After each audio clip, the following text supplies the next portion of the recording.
Hello and welcome to another episode of Dave Trippin', and this time we're going through a bunch more emails because I got a fresh crop, and I figured I'd just hammer away through them.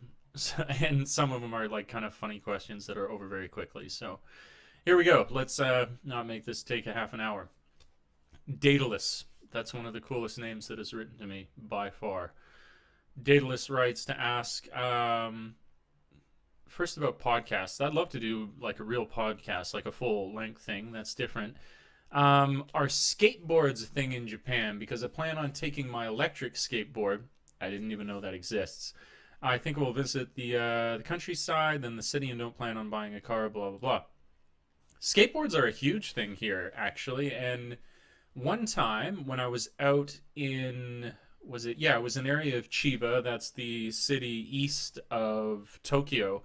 I was walking through this park, and the park like led under an underpass, and under the underpass was a massive, huge skateboard park. Really, really cool. And I believe that that's all over the place. There's definitely a skate culture here. It's alive and well, and in any city center, I bet that you're going to find it. Although I'm sure there's better or worse that you're going to find, like anywhere in the world. But if your interest is skateboarding, feel free to come over to Japan and you'll find a great culture here for it. So for all you skateboarders who check this out, there's no lack of it here in Japan. Next one. Excuse me. Okay. Writing in, okay. Recently applied to Interact and just received my official offer to become an ALT. Congratulations. Something you really wanted to do for a number of years. You should be excited. However, now that you received the official offer, you're also having doubts. You're 26 years old and will be 27 when you arrive in Japan. Moving to Japan means that you will be putting your career on hold in the UK. And that terrifies you, as it should. But as I mentioned earlier, teaching English in Japan has been a dream. So to cut to the chase, you don't want to regret missing this. My point is, after all these ramblings, when you received your job offer with Interact, did you have any doubts? And if so, how did you overcome them? It's kind of a funny thing. No, I had absolutely zero goose egg doubts about coming over to take this job in Japan. It's something like yourself, I was really, really interested in from a young age, and then I saw this opportunity open up where I would go. And as far as my life was back in Canada at that point, I was working in a restaurant. I mean, yeah, sob story. They wouldn't promote me to be a server, and I was like, wow, I can go live in another country. My degree can't get me a job as a server here in Canada, so I'm gonna go. So yeah, I just went without any hesitation. But I do feel that there's I made a video. It's like my most controversial video. It's called Teaching in Japan, I Hate It. And I put it with that clickbait title, of course assuming that people are going to go, oh, that's a misleading title. But if you stand back for a moment and think for a second, like I intended it to be, that it's from the perspective of someone who feels that way, and how might you address feeling like that, I would recommend checking that video out. And I will. I always say I'll put the links in. I'll probably put the link right here, right now, like the Fatboy Slim song, for you to check that video out. Because like with all these transitions that you go through, when you say that you're putting your career on hold back in the UK, I've got a friend here who's done an incredibly similar thing to yourself, but he doesn't regret it for a moment. All paths are the right path given the perspective that you bring to them, if that makes any kind of sense at all. Maybe not. If you are really, really passionate about this, there's no way that it can be a bad choice for you. Yeah, there's going to be trials and tribulations wherever you go, but to follow your passions is probably where you're going to find the least disappointment. And for whatever your career is, maybe in an immediate advancement you would lose, but if you do return to the UK, yeah, you're back a few years after whatever you've experienced here, but you're all the richer for the experience. And so what if you take an extra year or something, And if not, if you stay in Japan for longer, then you'll probably develop more of a career here doing this, which you can totally do if you get into private schools and eikaiwas, work more directly with the schools, as opposed to have one of these dispatch companies as a middleman for you. Excuse me. Ugh. So I would recommend watching that video because I talk a lot just about the sort of pushback we have mentally about any kind of change in our lives, and we misconstrue that natural pushback to a big change in our lives as that being a sign of how we shouldn't do it. Any change and any growth is difficult, and it's really challenging in that context when you're suffering through that immediate change to feel like it's the right thing. It's a misplaced part of our brains that still exists. The word I love is vestigial, part of our animal instincts that are left over to protect ourselves from leaving the cave if the cave has been safe, and there's often tigers and bears outside the cave. But within the modern world and these kind of changes in our life, where the greatest tigers and bears we have are usually high saturated fat foods, at least in the first world countries, they don't eat us, we eat them. That's where the problem leads to. Deep fried.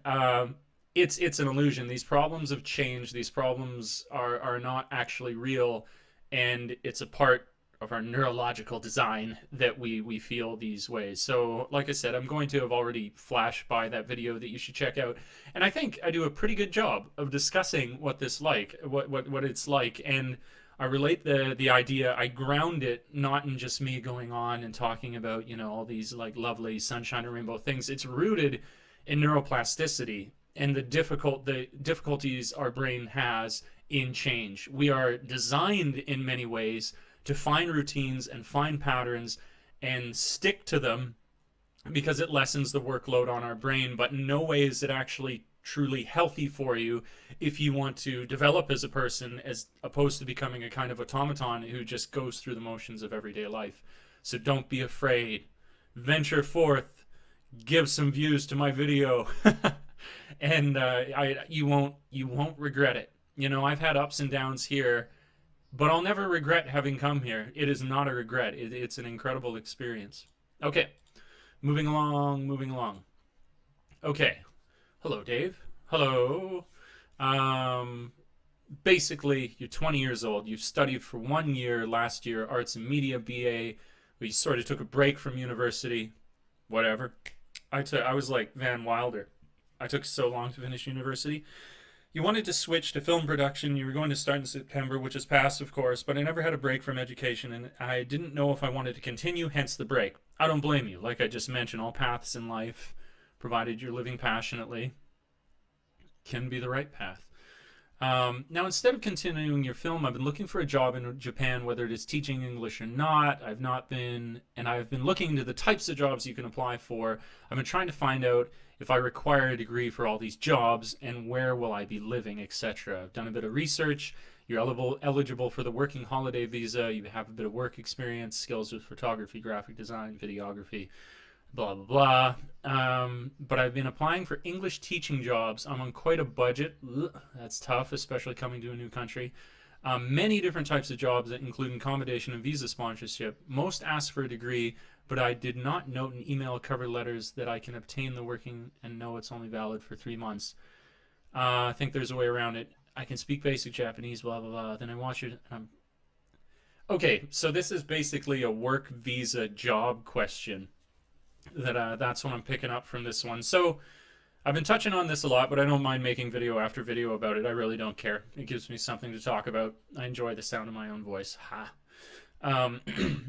There's a couple of ways that you can do it. If you don't have the degree, the obvious way, which you've already discovered, is the working holiday visa. Now, if you get the working holiday visa, and you should come over with a little bank, something to, you know, a couple $1,000 at least, my God, to get you in and out if things go south or pear-shaped or whatever, you know, description you want to use. But if you come over with that 3-month working visa, you can probably get into...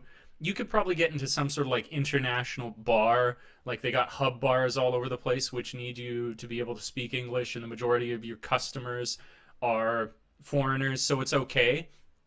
And what you can look for if you went that route, because you don't have the degree, so you are barred utterly from working in the public school system. There's no way around that. The public school system is barred to you. But if you got here and you look on Gaijin Pots and you look at a lot of these eikaiwas, A lot of these eikaiwas, that being after school or outside of the public school system, English schools don't necessarily require you to have a degree. So if you get your foot in the door with a 3-month working visa, you come over here and you do whatever odd job to keep yourself afloat, and then you checked out all these different companies that you can only actually apply for if you reside in Japan. I've touched on this very recently. Then you could have a really good chance of striking gold, and you could end up with a solid salary. The most important thing, of course, is that you're a native English speaker, which you very clearly are. And you could get in, and they could fund, or not fund, sorry, they could guide you through the process of getting a year-long, I believe it's like an arts humanities visa that you get for the eikaiwas, whereas I have an instructor visa very specifically for the public school system. So that's the kind of workaround if you're going to teach English eventually, and not just do, I mean, there's no way around it as well. If you work at one of those hub bars, you're not going to make as much money as you would as a full-time employee at one of these eikaiwas, but you use that to get your foot in the door. And then once you're in Japan, there's all these jobs you can only apply for if you're already residing in Japan. They're eikaiwas, and you could end up teaching English, and you could do so without having a degree. It does, of course, help. Not that, again, it's even mandatory for you, but if you had like an ESL certificate, their names escape me right now. I'm not sure exactly what they're called again. That's bad. Oh, well, I don't have one. I don't give a shit. Whatever. So there's your answer. That's kind of the workaround that you can have. And I would actually, you can kind of preemptively look if you really wanted to. You could check out, whatchamacallit. You could check out gaijin pots like I'm talking about. And you could see these jobs where you're like, oh, it doesn't necessarily require a degree. It requires that I'm a native speaker of English, but I could still teach English there. They exist. They're out there, and they can get you the year-long full visa. Okay, there we go. That's the answer to your question. For better or for worse, that's the answer to your question. Okay. Bam. Last one, I think. Hey, Dave. Hello. I will be moving to Japan next year to work for Interact, and your videos have been, thank you. I'm glad you like them.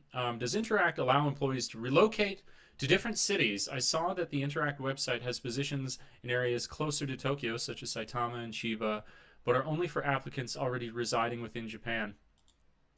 Short answer, yes. Yeah, absolutely they do. They allow you to relocate, and you could request relocation at the end of any contract.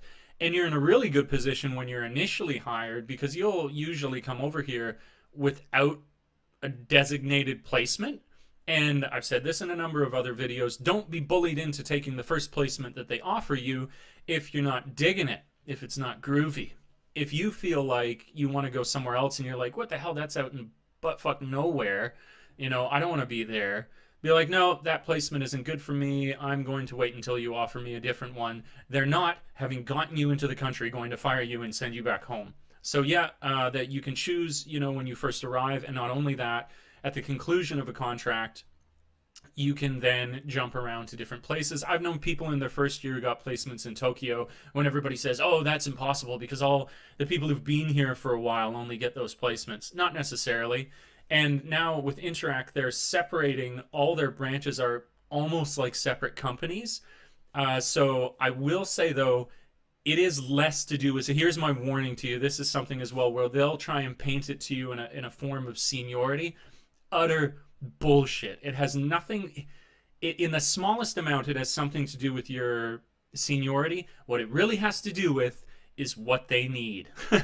And so if you are a more senior person and they need somebody to go to a location in the following year, they'll probably tell you, they say, oh, you've got the seniority and we want to help you out, and they'll give you a pat on the back. So it's your impression that they're helping you when really you're helping them because they have an opening, they didn't have somebody to go into that place, and so they got to fill it.